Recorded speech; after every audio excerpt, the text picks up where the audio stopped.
Halo, assalamualaikum warahmatullahi wabarakatuh.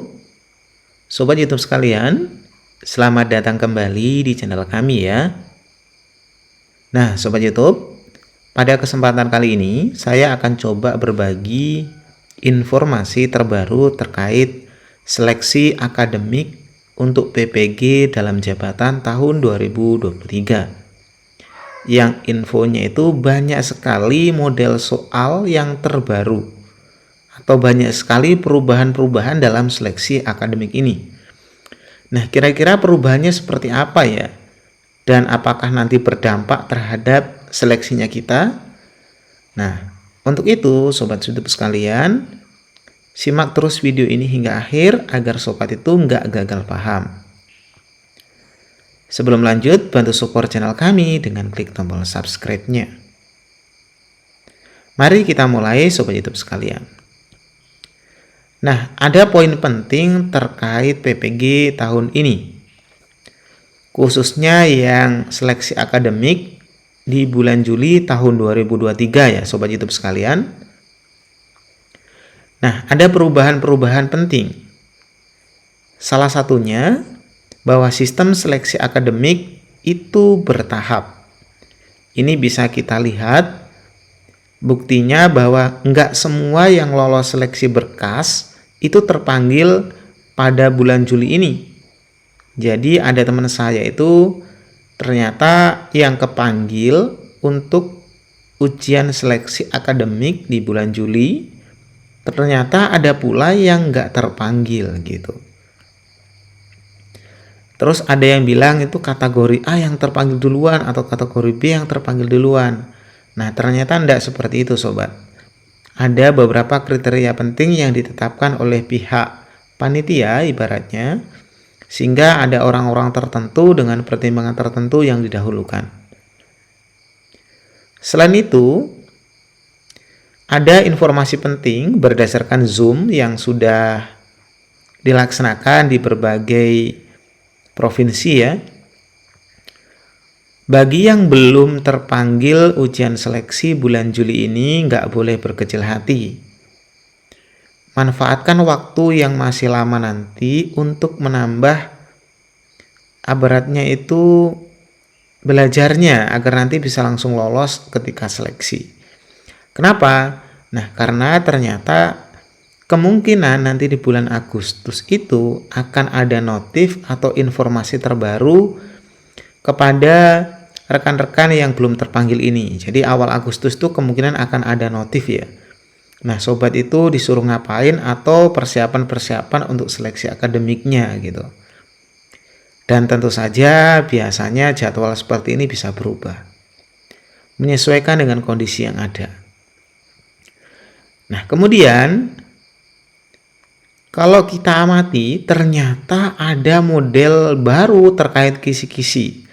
Serta dengan adanya kisi-kisi terbaru itu, model soalnya juga pasti berdampak ya.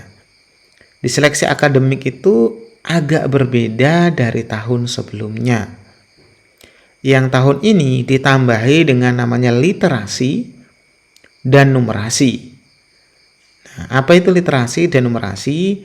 Sobat YouTube nanti bisa searching ya di Google, ChatGPT ataupun bar Google dan platform lainnya.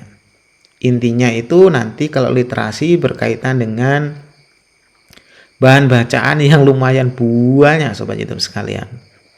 Dan numerasi hitung-hitungan dasar kayak matematika dasar gitu ya.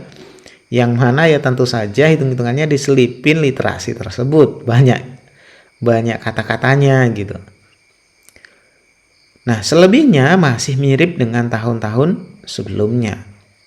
Akan tetapi karena penambahan literasi dan numerasi, jumlah soal serta waktunya pasti ada perubahan. Nah, terkait literasi dan numerasi, ini berdampak pada tes konten bidang studi atau bagian profesionalnya itu sekarang ini atau di tahun ini ya, itu kurang lebih 70 soal atau 70 butir soal. Dengan waktu pengerjaan 110 menit. Jadi kalau 70 soal, sobat harus mampu mengerjakan 110 menit. Jadi dalam satu soal itu nggak sampai 2 menit sobat YouTube sekalian. Jadi hati-hati, anggap aja 110 dibagi 70 ya. 11 bagi 7 berarti 1, sekian. Jadi 1 menit lebih. Nah, tes konten bidang studi atau profesional ini berkaitan dengan bidang studinya sobat gitu. Tentu saja materinya yang didasarkan pada materi-materi sekolahnya. Kalau ngajaran di SMA ya masih mirip dengan SMA. Kalau SMP ya masih mirip dengan SMP. Hanya saja biasanya tingkat kesulitan soal itu sudah lumayan tinggi. Seperti soal-soal yang HOTS gitu ya. High order thinking gitu ya. Berpikir tingkat tinggi. Kemudian untuk tes literasi dan numerasi itu total gabungan ya. Jadi literasi sama numerasi kalau digabung itu 30 soal. Nah, isinya nanti 15 ataupun berapa itu belum ada yang tahu ya. Nanti bisa dicek, bisa saja 15-nya itu literasi dan 15-nya itu numerasi, bisa saja. Tapi total dari literasi sama numerasi itu 30 soal dan waktu pengerjaannya 60 menit. Jadi bahan bacaan yang panjang, sobat harus mampu menyelesaikan soalnya itu dalam waktu 60 menit. Nah, kalau 60 menit ini atau 1 jam ini sobat bagi 30 soal, maka satu soalnya nanti sobat itu maksimal dikasih waktu 20 menit. Jadi kalau memang nggak bisa menyelesaikan 20 menit ya, 2 menit. Seperti itu. Kalau nggak bisa menyelesaikan dalam 2 menit ya harus ganti ke soal berikutnya. Supaya sobat nanti bisa menyelesaikan semua soal dengan baik dan benar. Selain itu, tentu saja masih ada tes pedagogik ya. Nah, tes pedagogik kali ini cuma sedikit, cuma 20 soal. Dengan waktu mengerjakan itu cuma 30 menit. Jadi kalau 30 bagi 20, 3 bagi 2, jadi satu soalnya itu maksimal 1,5 menit atau 1,5 menit sobat YouTube sekalian. Gitu sobat. Nah, kalau kita total jumlah jamnya tadi, yang pertama 110 menit, ditambahin 60 menit sudah 170 menit. Ditambahin 30 menit lagi, totalnya 200 menit. Jadi 200 menit ini berapa jam sobat ya? Jadi 30 menit tambah 90 menit.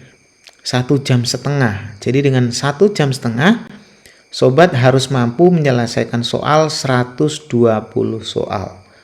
Dengan isi soal yang kontennya atau profesionalnya 70 soal, literasi 30, dan pedagogiknya 20. Nah, ini ada beberapa tips katanya ya, note ya. Jangan cuma cari nilai lolos passing grade. Karena kalau lolos passing grade, sobat itu bisa saja sudah dinyatakan lulus, tapi belum tentu terpanggil PPG. Kenapa? Karena banyaknya peserta, maka sobat itu harus bersaing mendapatkan nilai tertinggi.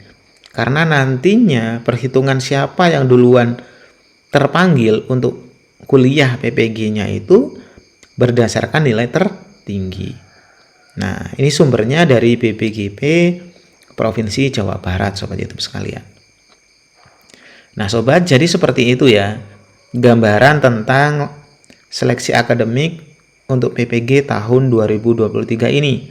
Ada sedikit perubahan.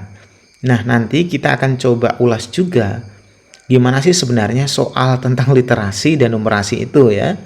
Terus tips-tips mengerjakannya gimana supaya waktu yang sangat sedikit ini bisa kita optimalkan atau maksimalkan. Oke sobat, makasih banyak. Assalamualaikum warahmatullahi wabarakatuh.